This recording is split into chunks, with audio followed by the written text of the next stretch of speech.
Hello दोस्तों, आपके अपने YouTube channel update TET CTET में आप सभी का स्वागत है।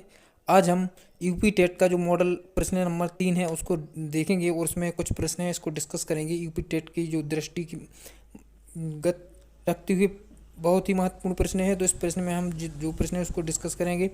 और जो प्रश्न जो मॉडल पेपर में है यूपी टेट में बार बार रिपीट होते हैं तो इनको हम देखेंगे। और प्रश्न है मॉडल 3, तो देखेंगे जो आपका प्रश्न है, जो पहला प्रश्न है देखेंगे।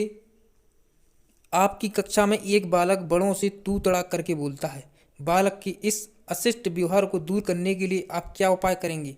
तो आप क्या उपाय करेंगे? बालक को सबके सामने प्रताड़ित करेंगे, बालक के माता पिता से उसे प्रताड़ित करने को कहेंगे, बालक को समझाएंगे कि अपने से बड़ों को कहा जाता है तथा साथ ही अपने भी अपने से बड़ों से भूलकर भी तू तड़ाक नहीं करेंगे।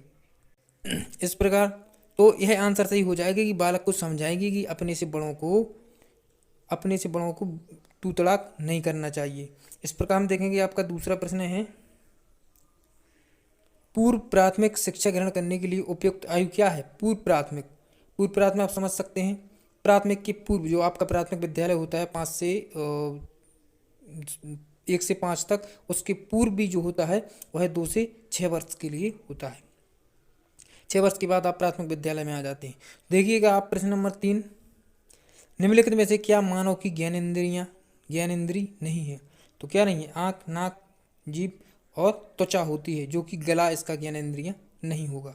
इस प्रकार हम देखेंगे आपका जो चौथा प्रश्न है, इसमें देखेंगे विकास के संबंध में निम्न में से क्या संबंधित नहीं है?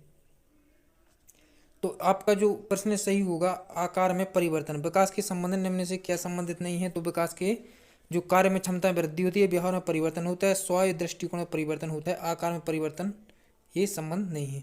आप अपनी कक्षा में 5वां प्रश्न, कक्षा में से कुछ छात्रों को चुनकर 6 महीने उनमें होने वाले विकास की एक रिपोर्ट तैयार करना चाहते हैं। तो इसके लिए आप निम्न में से क्या चुनेंगे? आप क्या चुनेंगे?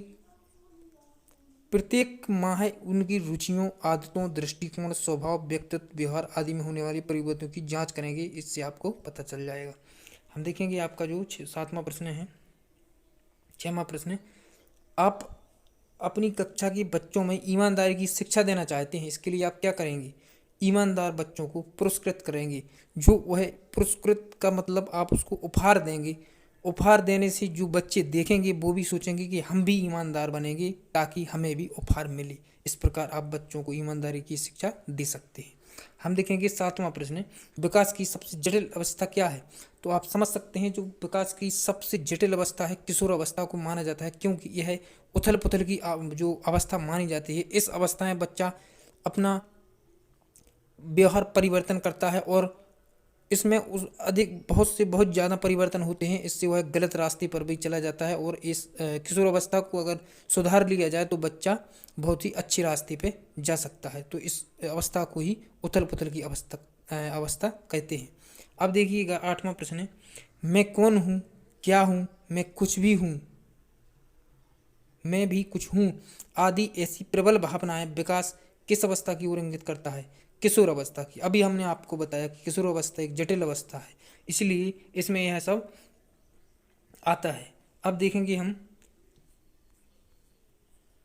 जो आपका 9वां प्रश्न है, इसमें जब किसी किशोर में किसी वस्तु, समस्या या परिस्थिति के लिए निजी स्तर पर निर्णय लेने की क्षमता का विकास परिपक्व होने लगता है तो इस विकास को क्या कहते हैं? जब किसी किशोर में किसी वस्तु, समस्या या परिस्थिति के लिए निजी स्तर पर निर्णय लेने की क्षमता का विकास कब हो जाता है? तो यह हो जाता है किसी किशोर में किसी वस्तु, समस्या, परिस्थिति के लिए निजी स्तर पर निर्णय लेने की क्षमता का विकास परिपक्व होने लगता है तो इस विकास को हम परिपक्वता कहते हैं। हम देखेंगे 10वां प्रश्न, मानव विकास एक निरंतर चलने वाली प्रक्रिया है। इस संबंध क्या है? निरंतरता का सिद्धांत है, जो आप देख सकते हैं। आप देखेंगे मानव 11वां प्रश्न है, मानव का विकास निम्न में से किस पर निर्भर होता है? तो उसकी वृद्धि पर, उसके वातावरण पर, उसकी बुद्धि पर, उसकी वृद्धि तथा वातावरण से मिलने वाली परिपक्वता पर मानव का विकास निर्भर होता है।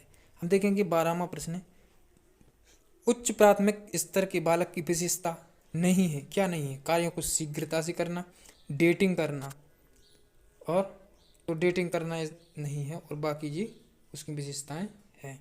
हम देखेंगे आपका 13वां प्रश्न है, निम्न में से अवस्था में से डेटिंग किस अवस्था की एक प्रमुख विशेषता है। तो यह डेटिंग होता है जो किशोर अवस्था की विशेषता है, जो आप यहाँ पे देखा था कि जो प्राथमिक की नहीं है, वो प्राथमिकता की नहीं है, यह किशोर अवस्था की विशेषता है। प्राथमिक स्तर पर एक अच्छे शिक्षक में सबसे महत्वपूर्ण विशेषता क्या है। इस सबसे अच्छी महत्वपूर्ण विशेषता यह है कि शिक्षक को बच्चों को पहचानने की क्षमता होनी चाहिए कि बच्चे किस में रुचि लेते हैं, उसको उसी आधार पर उसको अध्ययन कराना चाहिए और सिखाना चाहिए। इस प्रकार 14 प्रश्न हमने इसमें डिस्कस किए।